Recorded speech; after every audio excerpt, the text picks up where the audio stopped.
remember when you started talking about this program 3 decades ago. What emotions are you going through today now that you're seeing 30 years of this program in action? Wow. To see these women and what they've accomplished and what their children are now accomplishing. It is just, again, humbling that God has allowed me to be a part of their journey. And what's next? What do you have in your vision next for this Women and Children's Program? Well, we do believe that we're going to be able to take this model at least across the state of South Carolina in partnership with Department of Social Services and the Sisters of Charity Foundation. So you are excited about that, and if people want to find out more, support you, remind them where? They can go to our website, and it'll link to the WACS website, and that's aimcharity.org.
Now I know I was too close. Good afternoon and welcome to our annual Hats Off to Women Luncheon. This is always such a fun event for the community. We get to look around at the decorated tables and see the creativity of all of those in our community. We get to eat, shop, and just visit and network. And really, all of that is even before we get started with the program. So that's kind of a fun way to start. I hope you had some time to visit with our vendors outside. And we had lots of goodies to share, and they may have shown you a few things that you didn't even know you wanted. Like I got some fun new Georgia earrings to wear for the weekend for the game. So thank you to 19 Designs for Jill. And I want to thank the elected officials for serving with us today. We really appreciate your support and being here for us. My name is Leslie Olsemer, and this is my colleague and friend, Nicole Schmidt, and together we are the Women and Children Succeeding Team.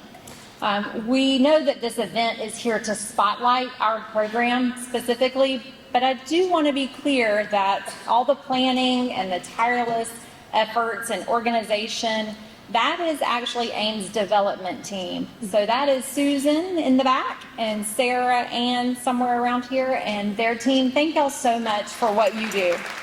WACS has been part of this community for over 30 years. And I'm excited that you all are here today. You've chosen today to come and show your support of this program.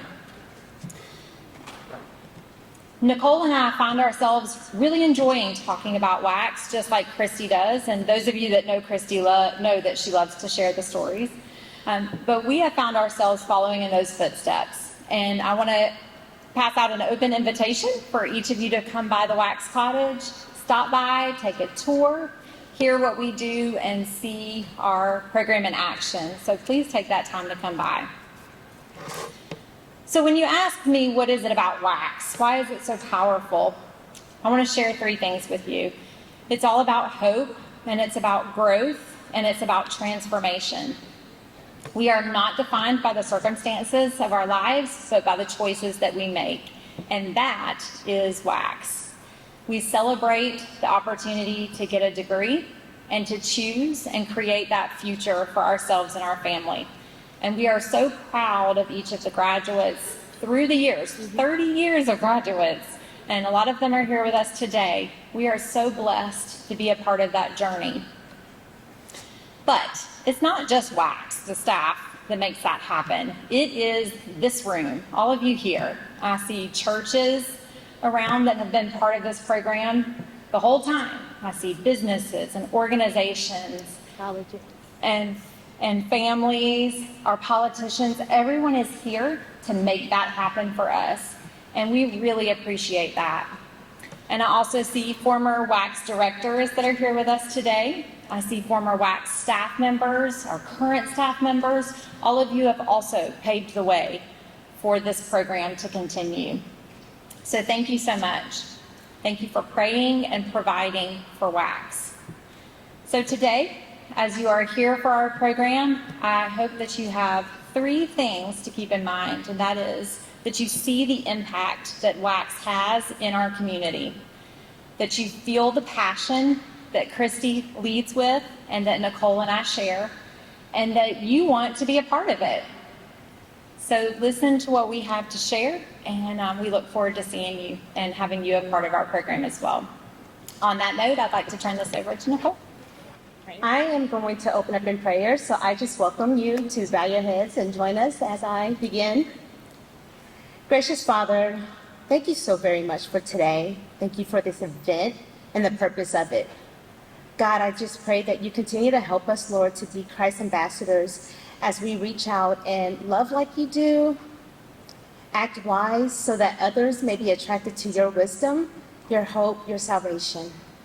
Heavenly Father, I pray that you open up our spiritual eyes and ears so that we'll be able to receive whatever it is you have for us to receive and respond to at this event. I thank you so very much for the staff, the volunteers, the board members. I thank you so very much for every person in this room who are the hands and feet of Jesus and serving our community. And dear God, I also want to thank you for the food and the hands that prepared it, and may they be blessed. In the name of Jesus, amen. Well, good afternoon, everyone. I hope everyone's getting settled in. I was standing in this exact spot a year ago, which is crazy to believe. It feels like months are turning into years now, but it's always good to be around friends and colleagues and former colleagues here in this room. For those that don't know me, my name is Luis Martinez, and I am one of the commercial relationship managers here for South State Bank. I'm joined here today with other colleagues right over here from South State, and our regional president and regional area manager, Jimmy Lindsay and Joseph Bryce. We love sponsoring this event. It means a lot to us as a bank, and it fits perfectly with our culture.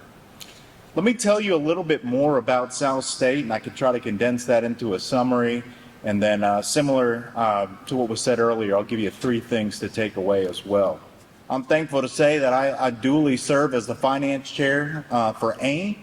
I've been on the board for 6+ years, and it's been a thrill to grow with the organization and see the wonderful things that we achieve year over year. So thank you for the sponsorship moment, and I believe Susan will be next. Thank you. And now I have the really fun job. I get to first. So as I look around the room, we're all winners here, okay? Because you're here and your presence here means that you're supporting our program. So thank you.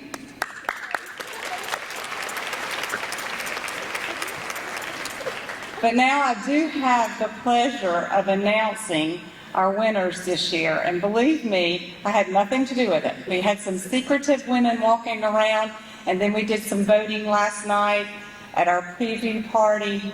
So I'm going to start with honorable mention first, and I will ask as we applaud, and we're so excited that you're here and you're winning, but at the end of our program, if you would hang around so we could get some pictures, and we have some prizes for you also.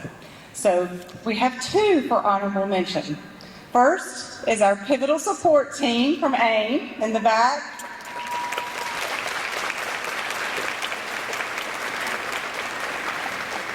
And then Electrolux with the humongous popcorn.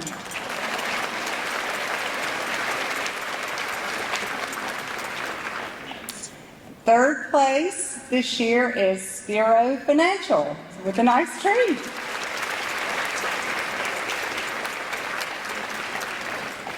Second place goes to none other than Barbie and Smart Marketing.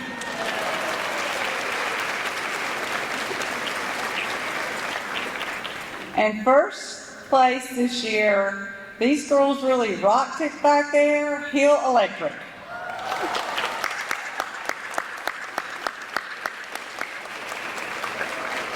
So if you would hang out a few minutes after the program, we would love to get pictures so we can share. And I know we've been getting pictures of all the tables because you all are winners to us.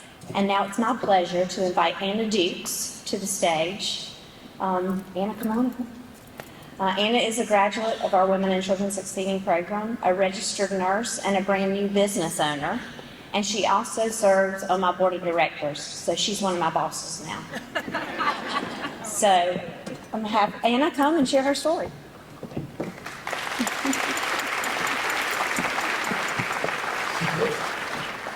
First of all, I just want to say that these tables are fabulous. Let's give them a hand. Aren't they great?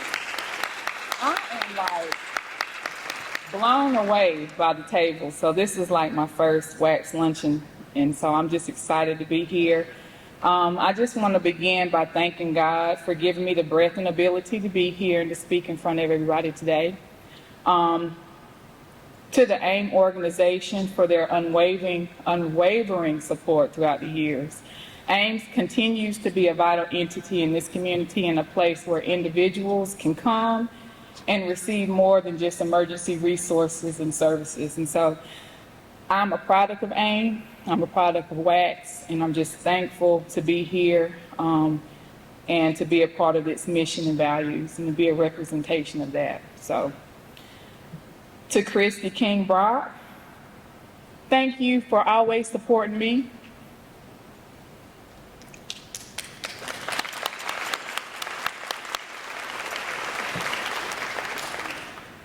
You've seen more in me than I've seen in myself in years, and I appreciate that.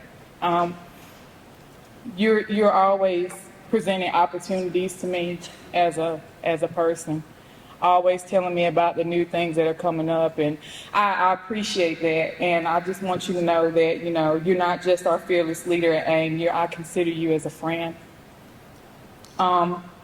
Sometimes our unspoken respect for each other is always apparent when we're together. And I appreciate that. I really do. Thanks for supporting me and supporting WACS and Women's and Children's Succeeding. I appreciate you so much. To the AIM Board of Directors, thank you for your commitment, not only to AIM, but to WACS. Thank you for embracing me as a new board member to the AIM organization.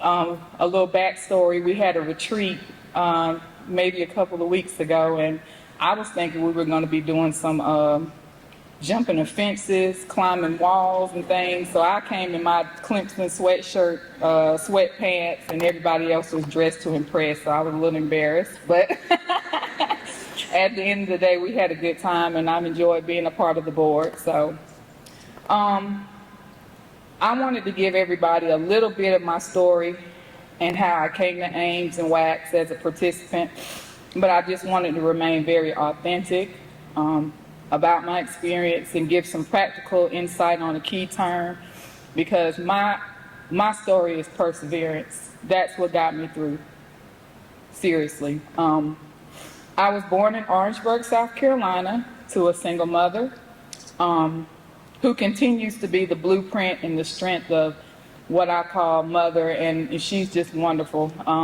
She's living a retired life right now in Maryland, and I miss her a lot, but she's definitely my stronghold, and she has kept me for many, many years to be the strong person that I am today. She graduated from South Carolina State University with honors, and our family settled in Gaffney, South Carolina, after my mother accepted a position as a speech therapist there. There in Gaffney, my mother met my stepdad, my daddy. I call him my daddy. He's the only father I've ever known, and a true representation of a man that stepped up to the plate. And I'm thankful for him too. I wish they both could be here. I had a very wonderful childhood, raised in church, wonderful memories of growing up in a small town, graduated from Gaffney Senior High School, go Indians. Wearing black for my Gaffney Senior High School. I'm going to my 30th high school reunion this weekend. Wow. Yeah, I'm excited. So I'm excited to do that. But anyway, we settled in Gaffney, graduated from Gaffney Senior High, set out to continue my future endeavors, and I came to this area and began going to college. And in my freshman year of college, I got pregnant. So that was devastating. It was more or less devastating because of the fact that I was kind of sort of following in my mom's footsteps, and she didn't want me to go the same route that she did. So I took a deep breath, decided that, you know, I got to face this and be the best parent that I can be, and just bite the bullet and became a good parent and just tried to do the best that I can. I continued taking school in college, you know, just taking some classes here and there and just going through the emotions. But my daughter stayed with my parents for about a year, and then after that, she came and stayed with me, and we moved to this area and stayed in this area. I worked and I raised my daughter for the best way that I knew at that time, and just continued to kind of search for myself and my purpose. Several years after that, after, you know, just kind of going through the emotions, making mistakes along the way, I got pregnant again. And this time was my second daughter. I had two beautiful blessings at this point, but I knew I needed to get some goals and get some things together in my life, and find more positive outlets for my children, set a better example for them. And I always had the hope and dreams that, you know, I'm going to keep moving forward, even with this, despite the fact that I was now a single parent of two, not one, but two children. So I've always had hope and dreams to keep me moving forward, but I had to think about the tangible needs of my daughters at that time. And sometimes those hopes and dreams of, you know, finishing school and those things you want to do, you have to kind of put it on the back burner.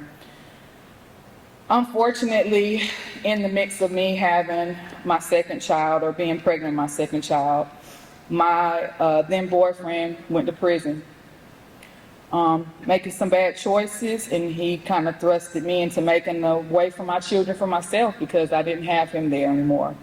And with him going to prison, it left me with little or nothing to do but to take care of myself, and I had to put my big girl panties on, just to be real. We were technically homeless for about 6 months, and I wondered why I was in this predicament, but I knew I had to survive to get through and make a way for my children.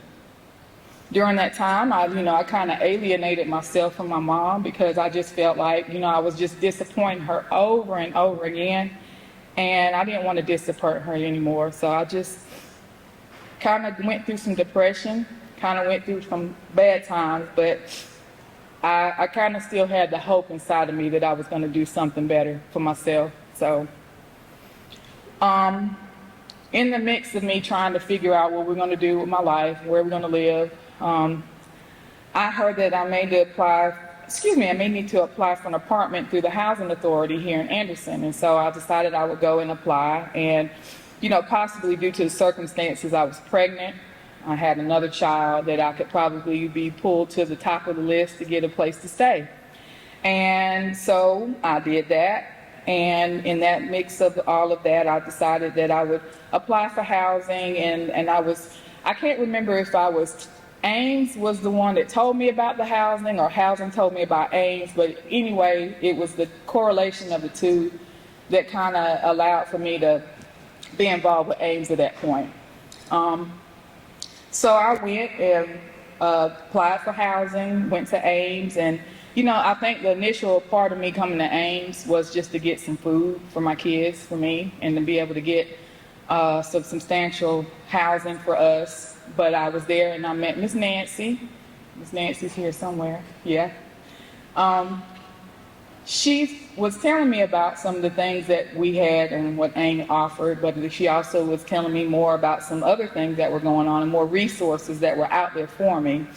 I was met with open arms at AIM and met her, and she was telling me about a grant that was available that would allow for me to be able to go back to school. And I was like, go back to school? I got to figure out what I'm going to do with my life and get a place to stay and whatnot. But I listened to her, and I was thankful, you know, for her giving me that information. You know, college was the last thing on my mind at that time. But I appreciated the gesture and took the application.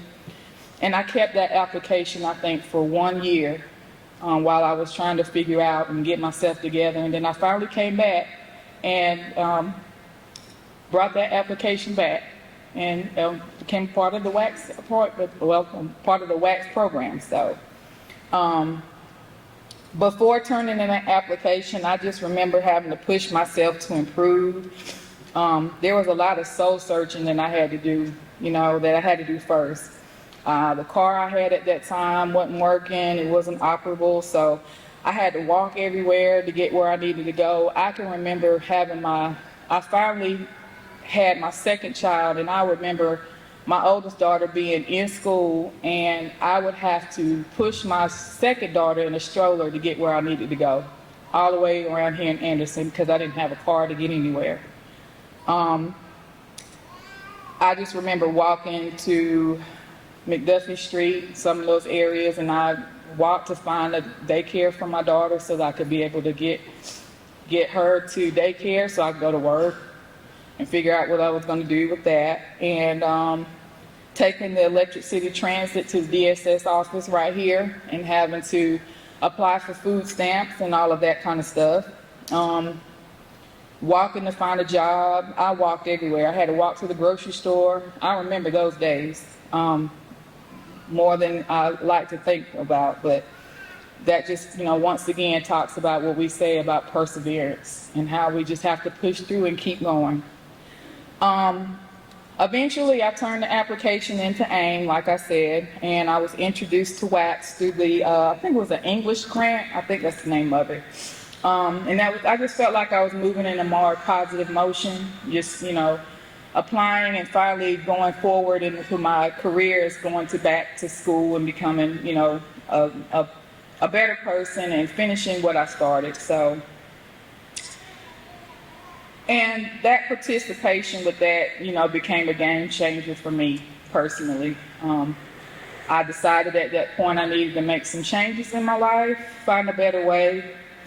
And, I was informed through AIMS about the agency, what I have to gain through the agency. Ms. Nancy told me about all of the resources.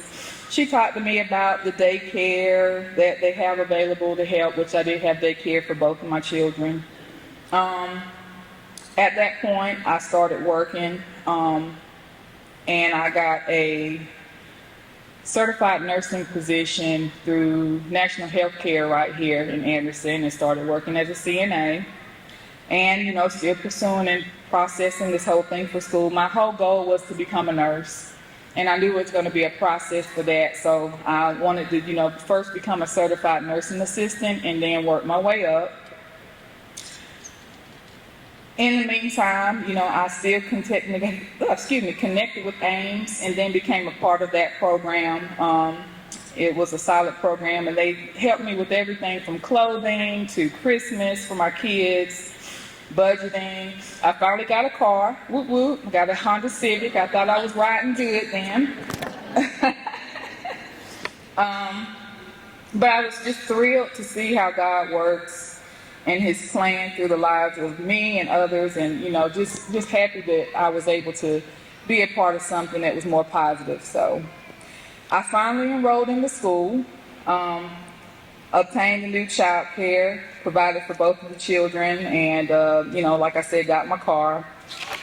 Started working toward my prerequisites for nursing school, and I just remember having to take some classes. I had to take one class, I think, at the Adult Education Center right here in Anderson as well. I had to take a biology class because it was a lot cheaper to do it that way than to have to go to Tri-County. And I just wanted to get it done so I could have my prerequisites behind me. So at that time, after finishing prerequisites, I decided that I was going to apply for nursing school. And I went to Tri-County first, and they told me that some of my classes were old. They're outdated, and there's certain prerequisites you have to have and do before you're able to apply for the nursing program. And I was a little upset about that because I'd been taking all these classes and I just felt like they should accept them. But I went on and applied to Greenville Tech instead and got into Greenville Tech eventually. The first time I applied, I didn't make it. They denied me. So I had to persevere once again and keep going. And to this day, when I received my nursing school acceptance, I have that letter in my office today. It's right there. I remember that like yesterday. You had to pay $100 to keep your place, and it was great. It was just for me. It just started looking like things were just getting so much better. So I was just glad to be a part of it. I began nursing school at Greenville Tech. I'm going 5 days a week, working weekends, fighting through 7 a.m. clinicals. All those nurses and healthcare providers know about that. Working with WACS along the way, continuing to allow for them to be a part of my life and my children's lives, and being in life skills classes and the things that we were in. And just having that close circle of single parents who could, understand where I was coming from was so important. And I like that, and that was a great part of WACS as well. At that time, I also reconciled my relationship with my mother and father, and I was able to, connect with them again because, I didn't want to keep disappointing them, but we were able to connect again, and I'm just so thankful for that. And we rebuilt our relationship, and, I had that support from my parents. So in October of 2005, which was right before I graduated in 2006, my paternal grandmother passed away in a nursing home. So it was a terrible loss for my family, but it gave me some momentum to kind of just keep going and to pursue this healthcare career that I just so much wanted to be a part of, and that I could, be a difference to someone. We got through that loss. The December before I graduated from nursing school, I went into a routine check for my health and had an exam, and they found a lump in my breast. And that was a very stressful time. I'm at the point where I'm almost finishing school. I'm finding out that I had some health issues, very, scared. I had a family history of breast cancer in my family, and so it was really hard. We found out, thank God, that the lump was benign, but it still set me on another precedent of keeping and continuing to be that healthcare provider that I needed to be to others, because I had wonderful healthcare providers to get me through that, and my family as well too. So I did well in school, finished with a 3.5 at Greenville Tech. Yay.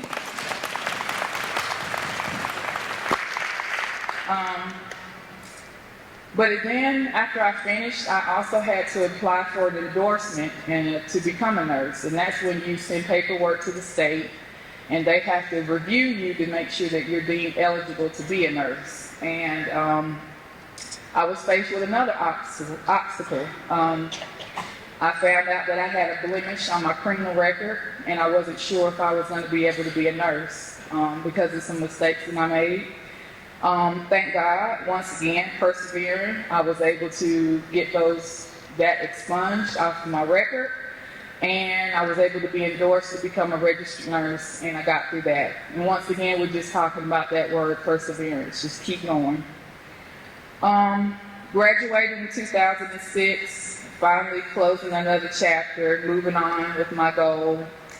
I accepted a contingent position as a nurse after graduation, waiting for my NCLEX, which those who are in nursing know you have to take a test. You have all these things you have to do to be a nurse, let me tell you.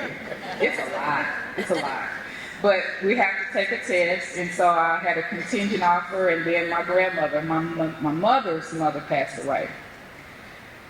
And so that was very hard for me because once again, I had a second grandmother that passed away. I felt like at that time I wasn't present, and I felt like I should have been there to kind of save her, and that kind of made me sad. But I remember my grandmother being alive when I graduated, and she died. I graduated May of 2006. She passed away the 4th of July, that following 2 months after. And so I just remember how proud she was of me, and that just kept me through. kept me going. And but you know, it just was heartbreaking because I had two very close deaths in that same time frame. But we made it through. WACS at the whole time was there for me through these obstacles and these issues, and I'm just thankful for that. The week that I would start, like I said, my position, I had my grandmother pass away, and you know, just having that solid support system through WACS and my family just kind of got me through that because it was very devastating. She died of heart failure, and I just hated to see that happening to her. But we made it, we endured. We endured a lot of complicated situations by the time I finished nursing school, and after a while, things just started to click and get better. Even after being through WACS and graduating and going through a lot of things, you know, it was just time for me to grow up and to be a better person, and it just finally clicked for me. So we landed in Clemson. I had a new home, new car, foundation. You know, nevertheless, you know, both of my daughters were doing well through the whole process. Life happens, and I think all of us can resonate with that. And I give this story because all of us can relate to the ups and downs of life. Each and every person here has a story, and each and every person here had to endure something to be the person we are right here, right now. God's purpose for our life reigns supreme. And those obstacles that we face are intertwined in who God has called us to be. Psalms 46 says, God is our refuge and our strength, our ever-present help in trouble. Therefore we will not fear, though the earth give way and the mountains fall into the heart of the sea. Though its waters roar and foam and the mountains quake with their surging. There is a river whose streams make glad the city of God, the holy place where the Most High dwells. God is within her. She will not fall. God will help her at the break of day. Nations are in uproar, kingdoms fall. He lifts his voice, the earth melts. The Lord Almighty is with us. The God of Jacob is our fortress. So, run to this time, 17 years later. I continue to thrive as a registered nurse. I did become a registered nurse. I passed my NCLEX. Thank you, Jesus. Got through that. I'm a case manager for a business that works with chronic kidney dysfunction patients.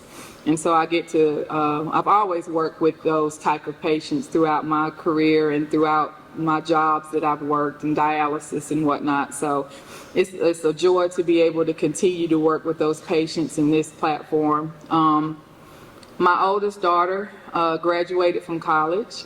She graduated in 2018, 16, 17, something like that. She graduated. I was there. She made it.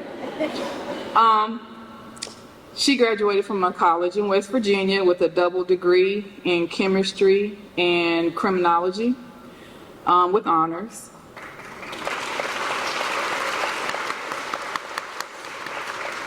And she is now a chemist for the Department of Defense. So she's doing very well. My second daughter, my pride and joy. I love all my kids. And she's the one that walked with me everywhere. So you know, you have a kind of bond with someone you're in the stroller with all the time, right? She graduated from Clemson University in August of 2023, and proud of her.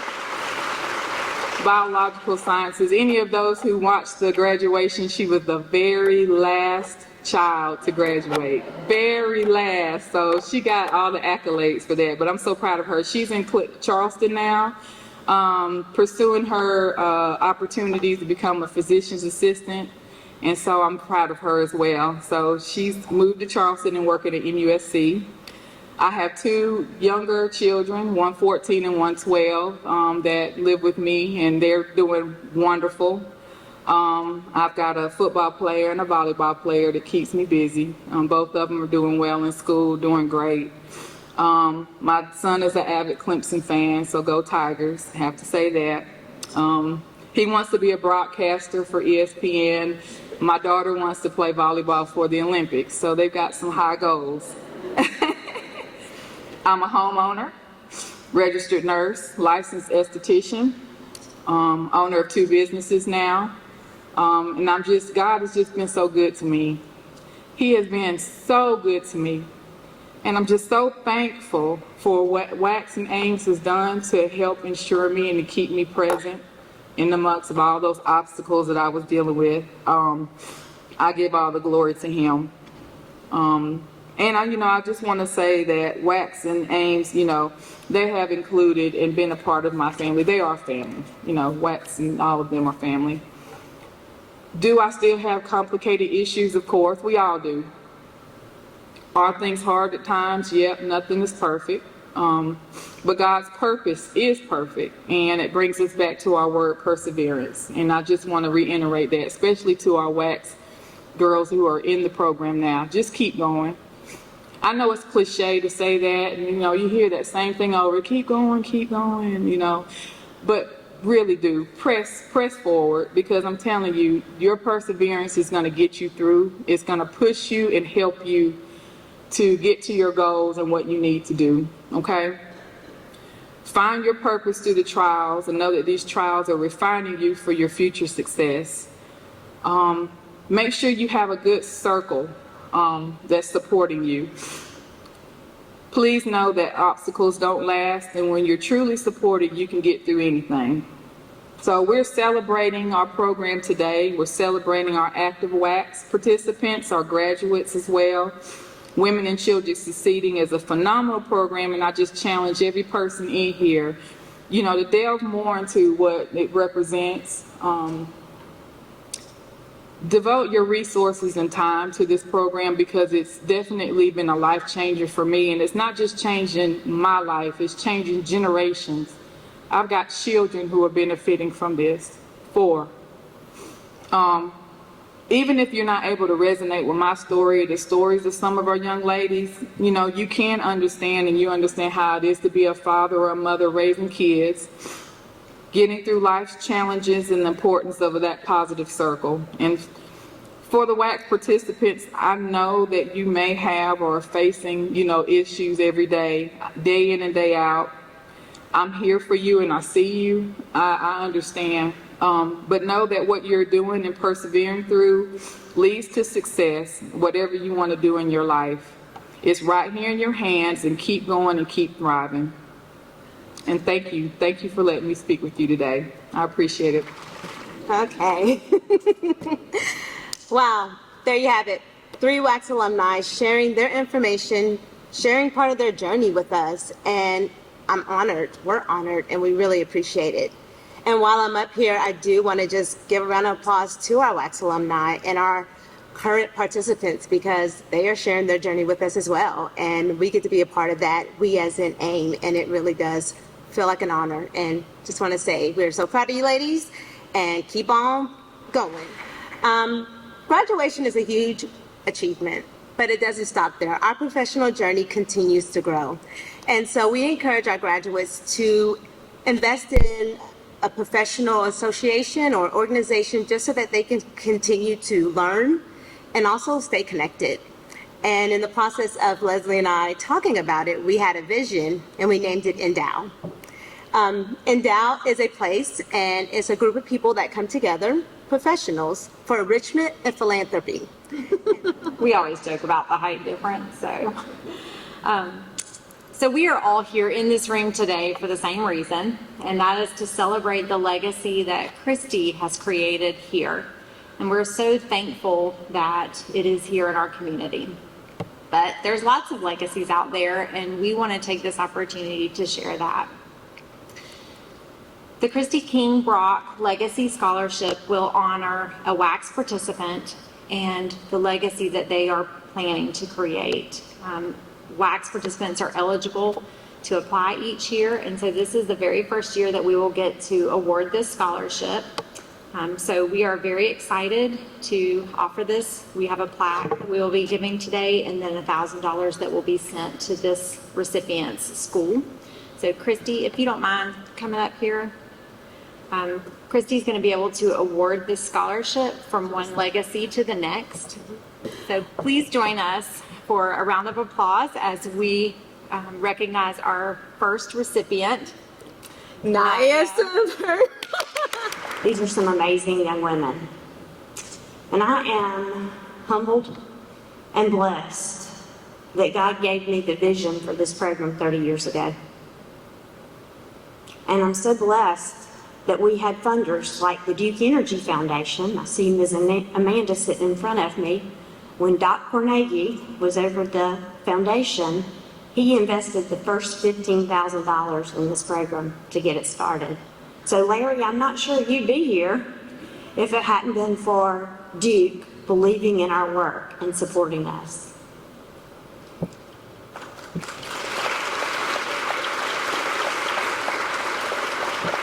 You know, it's all of you who make this happen, and we need all of you. You know, Anna touched on it. This is not just a program that impacts a woman, a person. It's a program that impacts a generation and the children. And I remember years ago, Anna spoke for us one time, and she shared, and she said, you know, the best part of this, it's not the fact that I have an education now and I have a good job and I can take care of myself and my children. But the best part of this is that my little girls say, my mommy's a nurse. That pride that the children have in watching their mothers accomplish. I was fortunate yesterday to have the opportunity to go to a breakfast that the Anderson Economic Development Department put on. And there was a fella who was being recognized, and he had gone for 12 years without a driver's license. He had had a very hard life. They were homeless. And Jeff Snyder, who's somewhere here, worked with this young man and helped him through the process of getting a welding degree. And I am sitting there watching his little girl. He has 5 children, and I'm watching this blonde-headed little girl as they're telling his story and showing this video. And this little girl, when I say a ear-to-ear smile, I am not joking. Her smile was this big, y'all. And she would put her head on her daddy's shoulder, and then she'd look up at him and she would smile.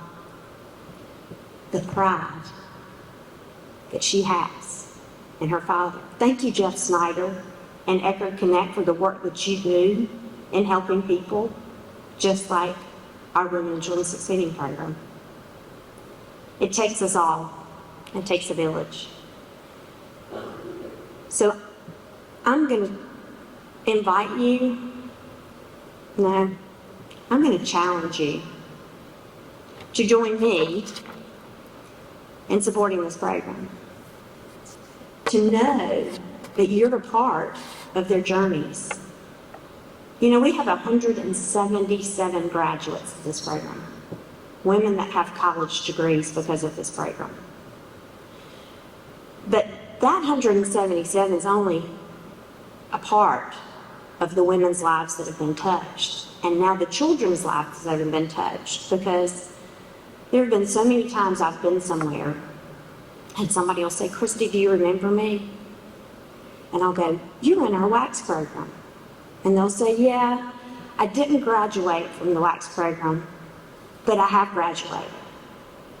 And if it weren't for WACS, I probably would have never gotten started. So the 177, again, is just a fraction of the impact that this program has had on women and children. So please join me. Grab an envelope. There are envelopes on your table. Give what you can, no matter how big or how small. I promise you, God will bless it and multiply it and use it to make this a better world. And we can help people go from survival, from surviving to thriving. That's what this is about. providing opportunities so that all people have an opportunity for education. Thank you for being here today. We appreciate you and really pray what God would have you do to change the life of someone, giving hope and changing lives. That's what this program's about. Thank you. I'm Marla Cobb, and I was the director of the Women and Children Succeeding program. I am sure the history of the program speaks for itself. It emerged to help women who were needing some additional support services, childcare, and had the intention of completing a higher ed degree. And it helped them have the stability and the services needed to move forward to help themselves come out of financial situations and out of being dependent on assistance, financial assistance. And it has done that in spades. I have loved participating in that program. I've loved watching the women. I loved being there. I loved really assisting with the educational pieces of that. I came aboard because I had a background in education and college planning, and I really enjoyed helping women meet those long-term goals, helping them with their educational plans. And I watched so many women achieve a degree and move forward and become very stable, not only as a woman but also as a mom. And I watched how it changed their lives and their children's lives. Do you have those folks contact you and stay in touch? So, interesting, this past month, one of the women that was in the program that I was particularly close to, her little girl, I just loved them both so much. My youngest daughter actually gave her youngest daughter softball lessons. And so I really loved watching that come full circle. It was I had another young lady that I actually taught in middle school, and she came into the program about the time I was transitioning out. But she reached out this week and shared some Bible verses with me because we're both going through the loss of a sibling, and it was just interesting for me to go from her teacher to the director of a program she was involved in, and then us to be able to share as friends. So it's incredible. My name is Benita Fambro. How did you get involved in this program? I came in this program back in 2005, wanting to go back to school and further my education, having my daughter. And I met somebody that was in the program, and I wanted to go back to school, but I knew I couldn't afford childcare, and she told me about the program, and I came over to get it. What's it meant to you? The program's been everything for me. It helped. I've never had to worry about childcare. It took that stress and burden off of me, along with other things, and having the community and having other single moms trying to better their lives and have a better lives for their children. The program has been so much to me that my daughter, who is 19 last week, is now working with AIM, with AmeriCorps. I wanted to give back. I always imagined once I was done and she grew up, she would come back and give back and be a part of the program. So now she's working in the food pantry through AmeriCorps to give back the help too.